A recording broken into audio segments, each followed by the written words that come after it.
మహాత్మా జ్యోతిరావు పూలే గారు చెప్పినట్లు చదువు లేకపోతే జ్ఞానం రాదు, జ్ఞానం లేకపోతే నైతిక విలువలు ఉండవు, నైతిక విలువలు లేకపోతే అభివృద్ధి సాధ్యం కాదు.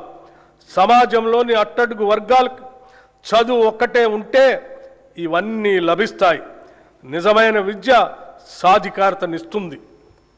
యంగ్ ఇండియా ఇంటిగ్రేటెడ్ రెసిడెన్షియల్ పాఠశాల ఏ దేశ భవిష్యత్తు అయినా విద్యతోనే నిర్మితమవుతుంది. ఈ సత్యాన్ని గుర్తించిన ప్రభుత్వం విద్యారంగంలో చారిత్రాత్మక మార్పులు తీసుకొచ్చే దిశగా అడుగులు వేస్తుంది. నాణ్యమైన నైపుణ్యం కలిగిన విద్యను అందించాలనే సంకల్పంతో అన్ని అసెంబ్లీ నియోజకవర్గాల్లో యంగ్ ఇండియా ఇంటిగ్రేటెడ్ రెసిడెన్షియల్ పాఠశాలని మంజూరు చేయాలని నిర్ణయించాం.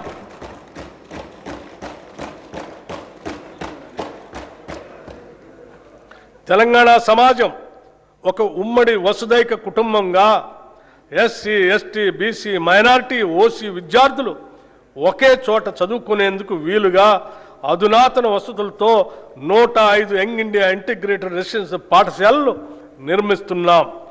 ఇప్పటికే 79 స్కూళ్లు మంజూరు చేశాం. 40 చోట్ల నిర్మాణ పనులు వివిధ దశల్లో ప్రారంభమయ్యాయి. ప్రాథమిక విద్యను బలోపేతం చేయడానికి 33 జిల్లాల్లో 1362 ప్రీ ప్రైమరీ విభాగాలను పైలట్ ప్రాజెక్టుగా ప్రారంభించాం. రాబోయే విద్యా సంవత్సరంలో ఈ కార్యక్రమాన్ని 2000 నుండి 2500 ప్రభుత్వ పాఠశాలలకు విస్తరించేందుకు ప్రణాళిక సిద్ధం చేస్తున్నాం.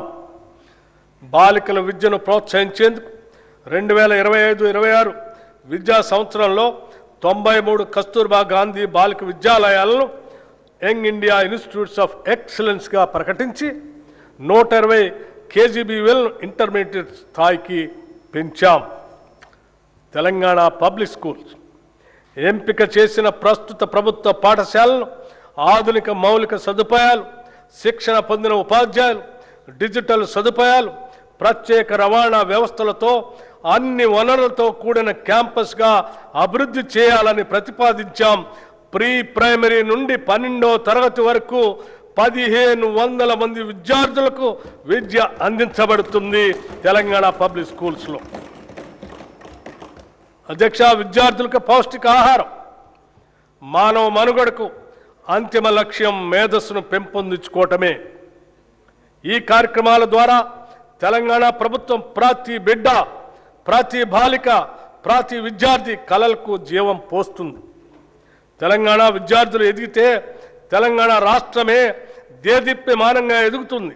ఈ ఉద్దేశాన్ని సాధించడం కోసం మా ప్రభుత్వం విద్యార్థుల పోషణ, విద్యా ఫలితాలను మెరుగుపరచడానికి వీలుగా 2 నూతన పథకాలు ఈ బడ్జెట్లో ప్రవేశపెడుతున్నాం.